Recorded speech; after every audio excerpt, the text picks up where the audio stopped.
আজকে আইস মকা বানাবো। আইস মকা বানানোর জন্য প্রথমে আমরা আইস পাউডার নিয়ে নিলাম, মকা পাউডার নিয়ে নিলাম এবং সাথে মিল্ক অ্যাড করে দিলাম। এখন এটাকে সুন্দরভাবে মিক্স করে নেব ভাই। এটা ভেরি ইজি, আইস মকা বানানো ভেরি ইজি, একবার দেখলেই বুঝতে পারবো। এখন সাথে আমি আইস দিয়ে দেবো, কমে সাথে কিছু আইস দিলাম। এখন আমি এটাকে সুন্দর শেক করে নেব। শেক হয়ে গেছে। এখন আমি এটাকে কাস্টমারকে সার্ভ করার জন্য গ্লাসে নিল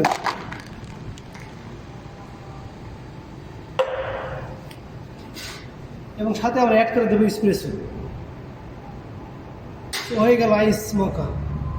খুবই সিম্পল এবং খুব দুর্দান্ত। যারা আইস মকা পছন্দ করেন তারা লাইক এবং কমেন্ট করে জানাবেন।